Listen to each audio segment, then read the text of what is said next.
bring in Republican Senator Lindsey Graham, who serves as ranking member on the Judiciary Committee. Senator, great to see you. Thanks for being here today. We look back at a tweet that you put out. This was dated March 16th, 2021, Senator. In 1936 Olympics, in many ways, legitimized Hitler's Germany to the detriment of millions of Jews and other oppressed by the Nazis. In 2022, you write, it will be the Uyghurs and freedom itself oppressed by the Chinese communists. Not exactly the venue to uphold the Olympic spirit. So you were waving the red flag then, back in March. But I'll ask you, if President Biden's going far enough with this diplomatic boycott, or should he go as far as your colleague, Senator Tom Cotton, says the athletes shouldn't go either? Listen. I mean, China will take hostage and disappear one of its own tennis stars and trot her out for hostage videos. What will they do to one of our athletes? We should not be sending them to compete in the games of a country that is committing genocide. Do you believe the athletes should still go? Yeah, I think we should do everything we can to marginalize the Olympics held in China because of Chinese behavior. You know, I like the Olympics as much as anybody else, but if you could go back in history and knowing what we know now, was it a good idea to allow the Olympics to be held in Berlin? Did it legitimize the Nazi regime? I think it did.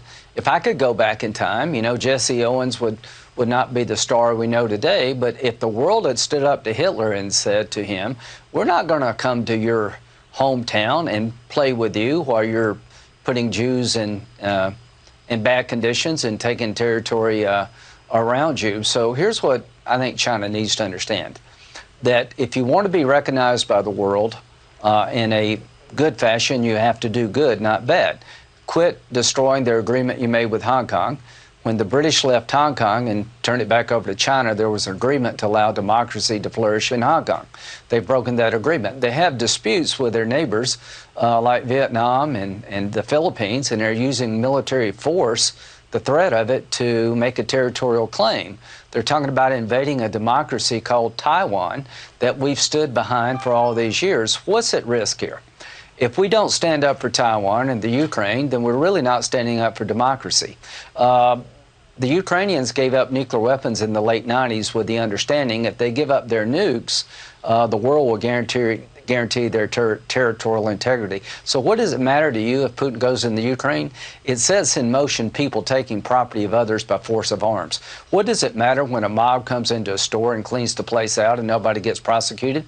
You can't do business. You can't walk down the streets when you lose control of public safety. The same is true in the international community. When you allow China to be rewarded by holding the Olympic Games in spite of the behavior, you'll get more bad behavior. I'll take your segue into those other two topics in just a moment, but do we put you down for a senator currently urging the Biden administration to ban the athletes from going? Yeah, I would encourage the world to not participate in the Beijing Olympics, not just the United States, because what you're doing is you're legitimizing a regime that's destroying the rule of law as we know it and literally has concentration camps for a religious minority. Do you really want to be on that side of history? 50 years from now, when I look back at what you did, I think you would be well served not to legitimize this regime. And I want to get to the crime you just mentioned in a moment as well. But first, your thoughts on how the Biden administration is handling Russia and Ukraine and this one-on-one that the president had yesterday with Vladimir Putin. What did you take away from it, Senator? Well, I think the reason that these troops are on the border is they're testing Biden. I think after Afghanistan, he put in motion bad guys trying to test him at every turn. So what would I do if I were President Biden? I would tell Putin, it's just not me that you're going to get upset with. It's the entire Congress.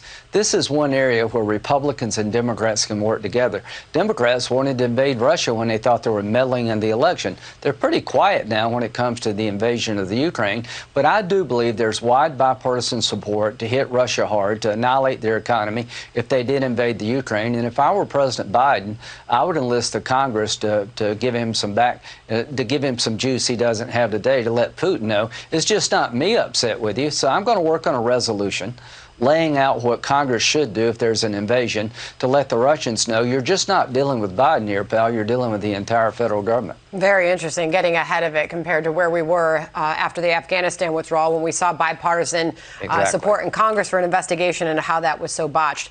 Senator, lastly, I want to ask you about this. This is an ABC News headline. I'll put it up on the screen here. It's just crazy. 12 major cities hitting all-time homicide records. It's worse than a war zone around here lately. This is a police official quoted in that ABC News piece. It's Enterprise reporting on their part, but they dug into the numbers here, and that is astounding. We'll put the 12 cities up on the screen that are dealing with these record homicide rates, and it breaks your heart. Baton Rouge, Philadelphia, Louisville, Tucson, Portland. I mean, these cities are battling record crime rates, Senator. What are we doing about it?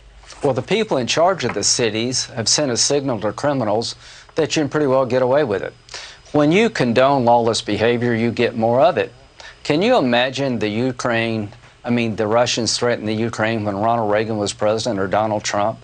The point I'm trying to make is that political leadership matters. We're losing the streets in these major cities because criminals no longer fear the law. The cops are more afraid of politicians than they are the criminal. The public is very frustrated. That's why we're doing well. But there's one topic you hadn't mentioned that's worse than all of these combined. Iran is on the verge of breaking out and acquiring a nuclear weapon. If the Iranian regime gets a nuclear weapon, all the Arabs in the Mideast will want a nuclear weapon. We'll have a nuclear arms race, and the survivability of Israel is at risk. So you need to add that to your list. Not only is it the Ukraine losing control of the streets, Taiwan, the Iranians are about to test Biden. They're going to break out and get a bomb if we don't do something about it. And it all goes back to weakness. When you're weak in one area, you pay a price in every other area, and it started with Afghanistan. Real quick, I've only got 5 seconds left, but you just referenced, I imagine that's why we're doing well. I imagine that was a reference to your party doing well. Ronna McDaniel was on with us top of the last hour predicting a red wave in 2022. Real quick, your prediction based on what's happening. A wipeout. Big statement. Senator, thank you. Thank you.